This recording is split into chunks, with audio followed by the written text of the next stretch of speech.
Hello students, मैं शुभम सोनी आपके अपने यूट्यूब चैनल सोनी क्लासेज में एक बार फिर से स्वागत है। स्टूडेंट्स, आज मैं आपके लिए क्लास 12 की फिजिक्स का एक नेक्स्ट वीडियो आपके बीच लेकर आया हूं। इस वीडियो में मैं आपको वैद्युत क्षेत्र और वैद्युत क्षेत्र की तीव्रता के बारे में समझाऊंगा, जो इस चैप्टर का बहुत ही इम्पॉर्टेंट पॉइंट होगा, क्योंकि पूरा चैप्टर इसी पर बेस है, पूरा चैप्टर इसी पर चलता है। तो ये टॉपिक आपको जानना बहुत ही ज़रूरी है कि आखिर वैद्युत क्षेत्र क्या है और वैद्युत क्षेत्र की तीव्रता क्या है। तो आज हम चैप्टर फर्स्ट जो हमारा चल रहा था वैद्युत आवेश तथा क्षेत्र, उसका नेक्स्ट वीडियो आपके बीच लेकर आया हूँ। तो आप बहुत ध्यान से समझिएगा जो हम टॉपिक को आपको समझाएंगे। यदि कोई स्टूडेंट्स मेरा वीडियो पहली बार देख रहा है तो आप क्या करें, सबसे पहले पीछे की जो भी वीडियो मैंने आपको प्रोवाइड कराई हैं उनको आप बहुत अच्छे से समझ लें, जिससे ये वीडियो में जो भी मैं आपको बताऊं बहुत अच्छे से आपको क्लियर हो जाए। तो चलिए स्टार्ट करते हैं। वैद्युत क्षेत्र, देखिए वैद्युत क्षेत्र बहुत इंपॉर्टेंट पॉइंट है, पेपर में बहुत बार पूछा गया है, इसलिए बहुत ध्यान से समझना। इंग्लिश बोलेंगे इलेक्ट्रिक फील्ड,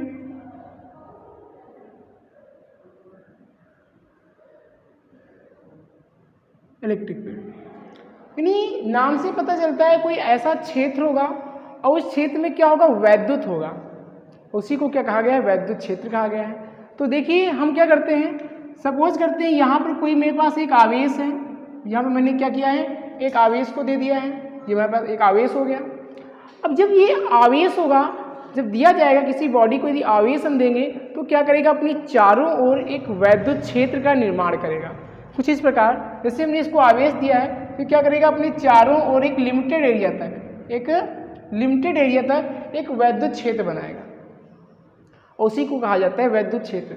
जैसे कि आप देखे होंगे बच्चों की छोटी छोटी खिलौने आते हैं, रिमोट वाले गाड़ी होती है, रिमोट को बटन दबाते हैं तो गाड़ी कुछ दूरी तक चली जाती है, लेकिन उसका भी एक लिमिट है। अब वो बटन आप दबाओ, लेकिन वो जहाँ तक उसकी लिमिट है वो वहीं तक ही वो गाड़ी जा पाएगी, उसके आगे नहीं जा पाती। आपने देखा होगा कि रिमोट को हम दबाते हैं, गाड़ी जहाँ तक उसकी सीमा होती है, जहाँ तक वो वैद्युत क्षेत्र बनाती है, जहाँ तक उसको वैद्युत मिल पाता है, वहाँ तक तो वो गाड़ी जाती है, लेकिन उसके आगे नहीं जाती है। ऐसे आप ड्रोन कैमरे भी देखते होंगे, हम ड्रोन कैमरे को चलाते हैं, जहाँ तक उसकी सीमा है वहाँ तक तो उड़ जाता है, लेकिन अब कहो वो बहुत ऊंचाई तक उड़ जाए तो उसके लिए उसको वैद्युत की आवश्यकता होगी। तो जितना उसको वैद्युत मिलेगा वो वहीं तक वो उड़ पाएगा। तो मेरा मतलब आप समझ पा रहे होंगे कि हम क्या कहना चाहते हैं, कि किसी आवेश के चारों ओर का वह क्षेत्र जहाँ तक वैद्युत का प्रभाव होता है वैद्युत क्षेत्र कहलाता है। ये इसकी परिभाषा रही है कि किसी आवेश के चारों ओर का वह क्षेत्र जहाँ तक वैद्युत का प्रभाव होता है, असर होता है, वैद्युत क्षेत्र कहलाता है।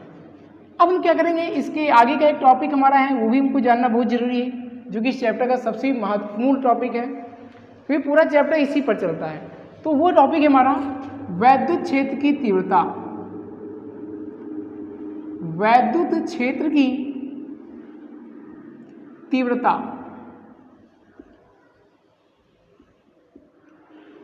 इंग्लिश बोलेंगे intensity of electric field.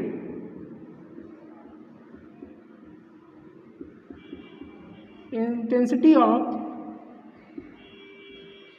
Electric field.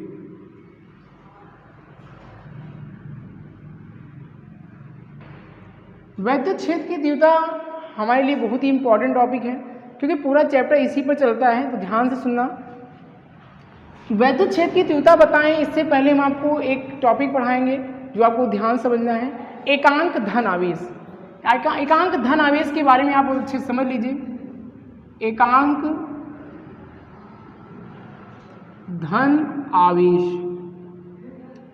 एकांक धन आवेश नाम से पता चलता है कोई आवेश होगा, उसका मान एक होगा। एकांक का मतलब इकाई होता है, यानी एक होता है, और कैसा आवेश होगा, धन आवेश होगा, ठीक है ना। एकांक धन आवेश को हम परीक्षण आवेश भी कहते हैं, इस बात को ध्यान रखना। ये परीक्षण आवेश है,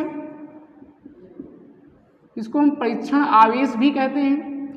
ये परीक्षण आवेश का मतलब क्या होता है, ये किसी भी बिंदु पर किसी की जांच करता है। जैसे वैद्युत क्षेत्र की तीव्रता हमको प्राप्त करना है कि किसी बिंदु पर वैद्युत क्षेत्र की गणना करनी है, तो क्या करता है, उसकी परीक्षण करता है, उसकी जांच करता है कि वैद्युत क्षेत्र कहाँ तक होगा, उसकी जांच करता है। इसलिए इसको हम एकांक धन आवेश या परीक्षण आवेश कहते हैं।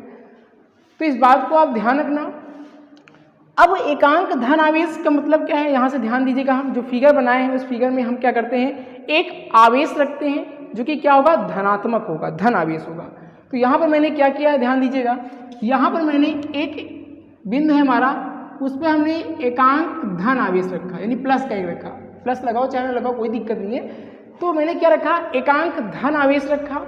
अब क्या होगा, यहाँ पर दो आवेश हो गए, यहाँ पर आवेश कितने हो गए, दो हो गए। तो दोनों आवेशों के बीच में एक बल लगेगा, दोनों आवेशों के बीच में क्या लगेगा, एक बल कार्य करेगा।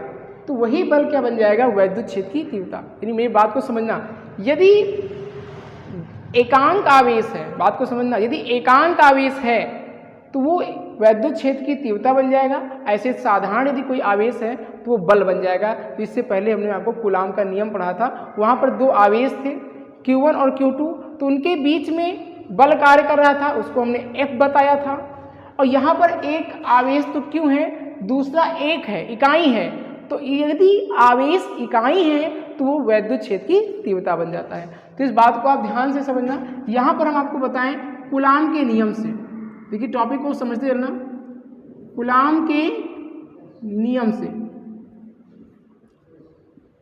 कूलाम का नियम हमने पढ़ रखा है पीछे कि जो F होता है 1/4 pi epsilon not Q1 Q2 upon R square होता है, ये हमने पीछे पढ़ रखा है। अब यहाँ पर क्या करना है कि जो हमारा दूसरा आवेश है Q2, उसको हमने क्या मान लिया है, एकांक मान लिया है, इकाई मान लिया है।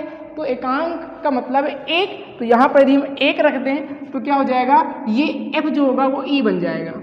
ध्यान समझना, F क्या बन जाएगा, E। यदि आवेश एक है यानी दूसरा आवेश एकांक हो गया तो उस स्थिति में हमारा जो F होगा वो E बन जाएगा। तो यहाँ पे हो जाएगा E = 1/4 पाई एप्सिलॉन नॉट। अब यहाँ पर एक आवेश बचा है Q1 और Q2 तो हमारा एक हो गया है, हमने दूसरे आवेश को एकांक मान लिया है। तो यहाँ बचा एक आवेश, तो एक लगाने की आवश्यकता नहीं, सिंगल है तो क्यों आप लिख सकते हैं अपान R स्क्वायर। तो ये होता है वैद्युत क्षेत्र की तीव्रता का सूत्र, E = 1/4 pi epsilon not Q upon R square. इस बात को आपको ध्यान रखना है कि जो F है वो हमेशा क्या होता है, E के बराबर होता है। दैट मीन मेरा कहने का मतलब है समझना कि जो बल होता है एक्चुअली वो वैद्युत क्षेत्र की तीव्रता ही होता है। यानी वैद्युत क्षेत्र की जो तीव्रता है वो एक प्रकार का बल है। हमारा कहने का मतलब है कि जो वैद्युत क्षेत्र की तीव्रता है वो एक प्रकार का बल है, लेकिन कैसा बल है, जो एकांक आवेश पर लगता है। किस पर लगता है, एकांक आवेश पर। तो यहाँ तक उम्मीद करते हैं बातें समझ में आई होंगी।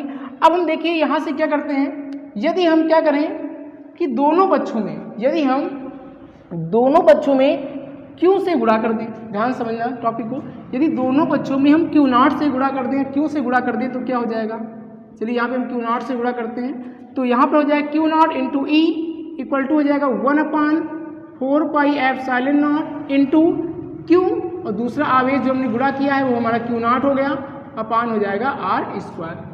ठीक, यानी ध्यान देना मैंने क्या किया है कि दोनों पक्षों में हमने Q0 से गुणा कर दिया है। तो Q0 से इधर भी गुणा होगा तो Q0 से इधर भी गुणा होगा, दोनों पक्षों में। वर्ग दोनों पक्षों में करना है, कभी भी एक पक्ष में आप वर्ग नहीं करेंगे, नहीं तो पूरा डेरिवेशन जो भी कुछ होगा, सवाल अवाल सब गलत हो जाएगा।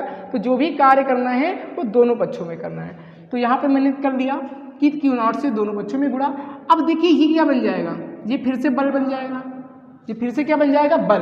क्योंकि गुलाम ने बताया था यदि दो आवेश हों तो वो बल बन जाता है, F हो जाता है। तो यहाँ पर आवेश कितने हो गए, दो हो गए। तो इस स्थिति में हम इसको F लिख सकते हैं, इसको क्या लिख सकते हैं, F लिख सकते हैं। तो यहाँ पे हो जाएगा Q0 E, यहाँ पे F क्यों लिखा, कूलाम के नियम से, क्योंकि दो आवेश हो गए। देखो यहाँ पे कूलाम के नियम में दो आवेश थे, आवेश एक Q1 है दूसरा Q2 है, तो यहाँ पे क्यों है Q0 है तो दो ही आवेश, तो इस स्थिति में F बन जाएगा।